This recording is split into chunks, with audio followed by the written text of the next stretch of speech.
मोदी बोल रहे हैं डॉक्यूमेंट लेकर आओ। अगर आपके इलाके में 200 साल पुरानी मस्जिद है, कहां डॉक्यूमेंट मिलेगा? कहां डॉक्यूमेंट मिलेगा? हाजी अली की दरगाह पर दावे पेश करते हैं, वो खैर वो ट्रस्ट में है, मगर वहां पर भी जाके बोलेंगे नहीं नहीं नहीं है। क्या करेंगे आप? मेरे भाई, इस तरह का बिल पेश किया, उस वक्त इतनी तकलीफ हुई कि मेरा रोंगटा पुकार पुकार कर कह रहा था कि क्या हो गया इन लोगों को जो 14.5 करोड़ है और 5 को नहीं जिता सकते। अपनी मस्जिद को बचाने के लिए, दरगाहों को बचाने के लिए, खानखाहों को बचाने के लिए तुम कब तक लड़ोगे बताओ मेरे को? अरे मैं खराब हूं तो खत्म कर दो मुझे, हटा दो मुझे, दुनिया से निकाल दो, मगर तुम तो कायद बनो, तुम इत्तेहाद पैदा करो। कब तक तुम इस डर में रहोगे वो जीतेगा ये जीतेगा? अरे कोई भी जीते उसको तुम्हारी मस्जिद से क्या मतलब? कोई भी जीते उसको तुम्हारी शनाख्त से क्या मतलब? कोई भी जीते वो तुमको क्या इंसाफ करेगा? इंसाफ तुमको करना पड़ेगा अपने लिए, आने वाली नस्लों के लिए। मगर तुम ये समझ रहे हो नहीं नहीं वो दूसरा ठाकरे है, ये अच्छा है। कौन क्या किए बताओ आपको? जब ये वक्फ का बिल पेश हो रहा था, उद्धव ठाकरे के पूरे एमपीज बाहर खड़े हुए थे, कोई लोग सभा में नहीं था। मुझे मोशन देना पड़ा इंट्रोडक्शन के खिलाफ। मेरे भाई जागो, मजलिस के लिए नहीं तो अपने लिए, अपनी नस्लों के लिए, अपनी शनाख्त के लिए जागो। तुम नहीं समझ रहे, तुम्हारी आवाज अगर असेंबली में नहीं होगी, तुम्हारी आवाज अगर कॉरपोरेशन में नहीं होगी, तुम्हारी आवाज जिला परिषद में नहीं होगी, पार्लियामेंट में नहीं होगी, तो कौन तुम्हारी आवाज उठाएगा बताओ? अब मोदी का जमाना है, ये वो वजीर आजम है, और भी ऐसे दुम छल्ले हैं जो बोलते नहीं नहीं ऐसा नहीं, ऐसा हो जाएगा, फिक्र की कोई बात नहीं। याद रखो, जो 70 साल पहले गलती हमारे बुजुर्गों ने की थी, अगर वो सियासी लीडरशिप को बना देते तो आज हमको आरक्षण भी मिलता, आज हमारी सियासी क़यादत भी होती, हम जेलों में नहीं बाहर होते। आज हमारे नौजवान जेलों में सड़ रहे हैं, कोई पूछने वाला नहीं है।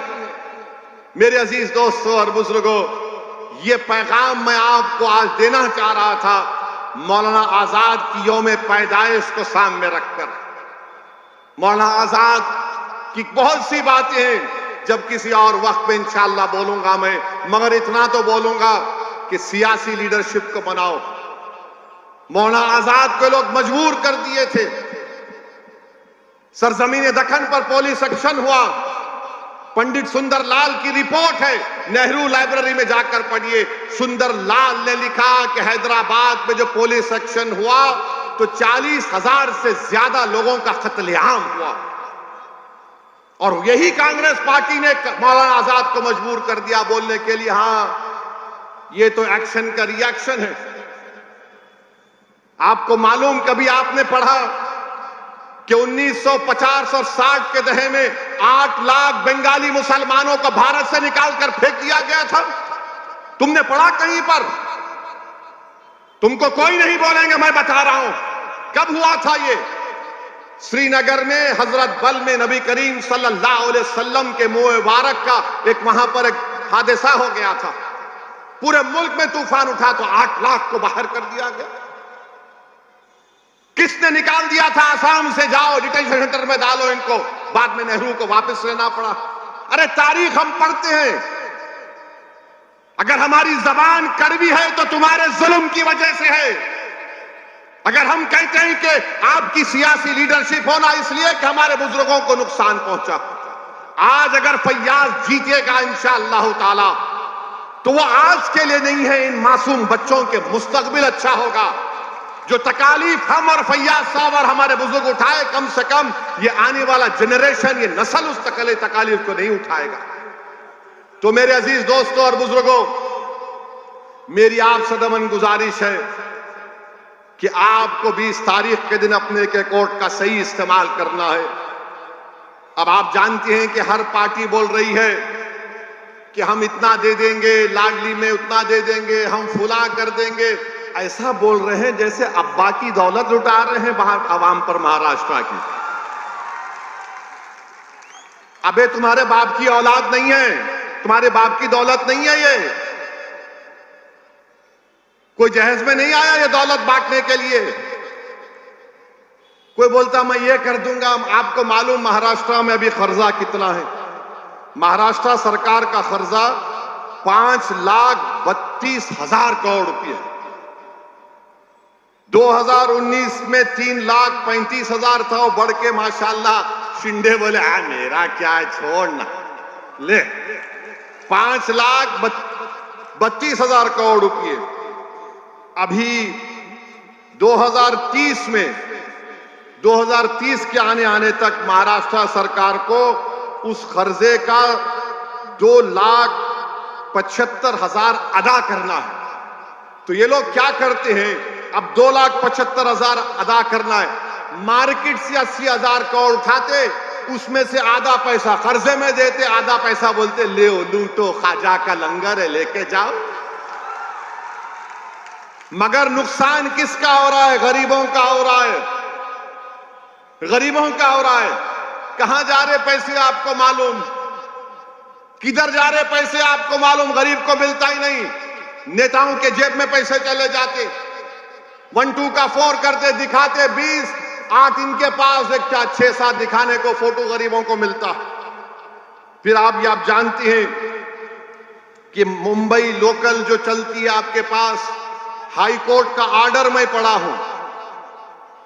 बैठ जाओ भाई, ये ब्लू शर्ट बैठो, भड़काओ भाषण हो रहा है, बैठो, डिस्टर्ब मत करो हमारे वोटर को। हमारा वोटर पूरी तवज्जो से सुन रहा भी बात को। मुंबई लोकल में बॉम्बे हाई कोर्ट ने कहा कि हमको शर्मिंदगी है कि इसमें सफर करने वालों को कैटल की तरह, जानवरों की तरह ट्रीट किया जाता है। 2023 में मुंबई लोकल पर 2,590 लोगों की मौत हुई।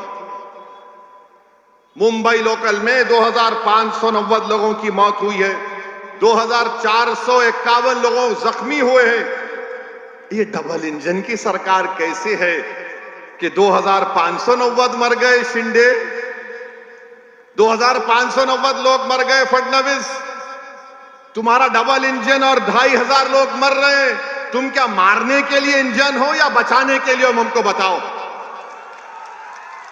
फिर आप देखिए, आपके मुंबई की बस बेस्ट सर्विस है, 35 लाख गरीब लोग बेस्ट सर्विस को इस्तेमाल करते, 1,000 बसेस हैं।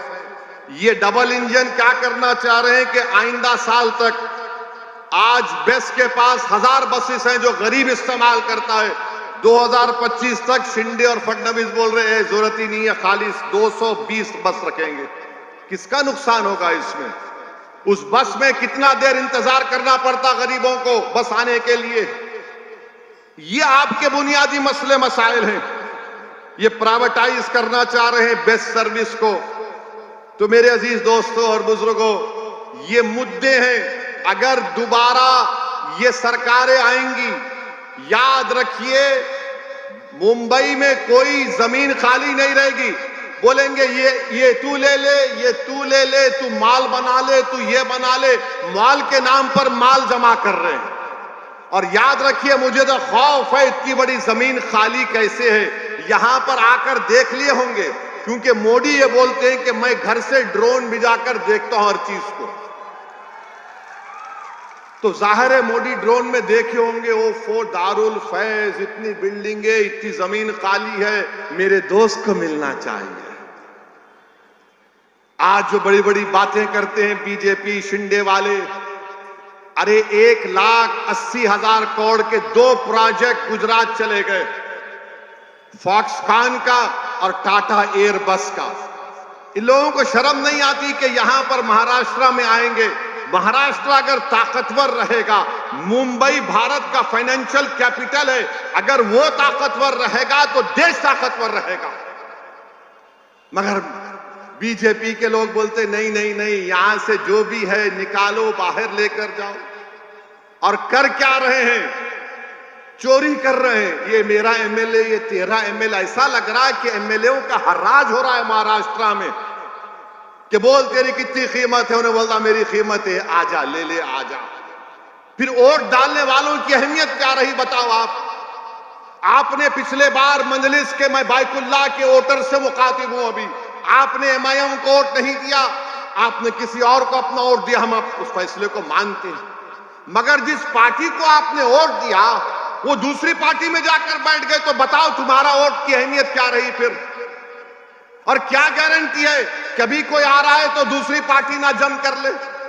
ये तो ऐसा हो गया कि सुबह में एक रंग का शर्ट पहनेंगे, शाम में दूसरे रंग का पैंट पहन के निकलेंगे घर से अपने।